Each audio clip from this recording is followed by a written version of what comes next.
প্রতিদিন 4 জন করে ব্যারিস্টার আমাকে বুঝাতো যে আপনি এই কথা বলবেন। তো আমি একটা কথাই বলছি যে ভাই আমি কিন্তু মিথ্যা কথাটা বলবো না, যেটা আমি জানি না শুনি না এই কথাটা আমি বলবো না। যাই হোক আমি বেশি কথা বলবো না, আমি একটা কথাই বলছি যে আমি ওনাদের দেখি না,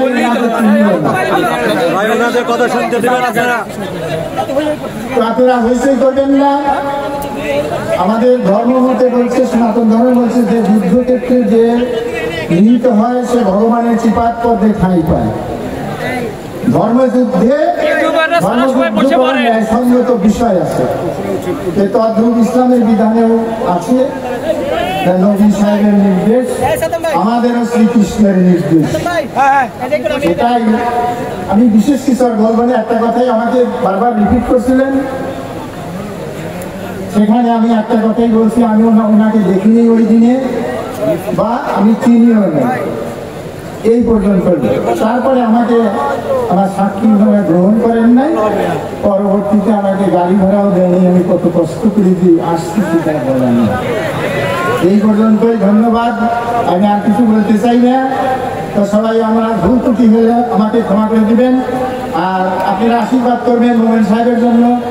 উনি যেন ভালোভাবে যদি নির্বাচিত হন, তাহলে আশা করা যায় যে আমাদের এই বেড়াসাথী এলাকায় এটা অন্য তোমার কিছু হতে পারে। ঠিক আছে, এইটা আপনারা ভুলবেন না।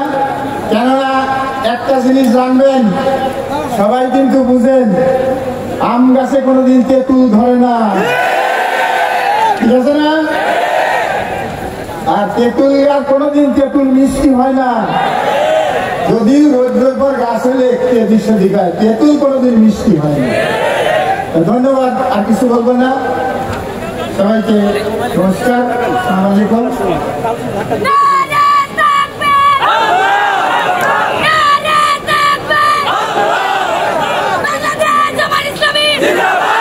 ধন্যবাদ প্রদীপ কুমার দাদাকে তার বক্তব্য রাখার জন্য। আমাদের সময় সংকীর্ণ, অনেক মেহমান রয়েছে আমাদের মধ্যে। আমি সবাইকে অনুরোধ করছি সংক্ষিপ্ত কথা বলার জন্য।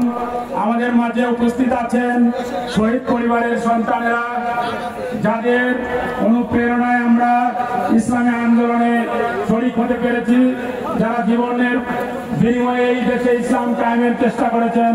সেই সমস্ত শহীদদের সন্তানেরা এসে আমাদের মাঝে হাজির হয়েছেন। এখন আমাদের মাঝে বক্তব্য রাখছেন শহীদ আব্দুল কাদের মোল্লার যোগ্যতম প্রিয় সন্তান হাসান জামিল ভাই।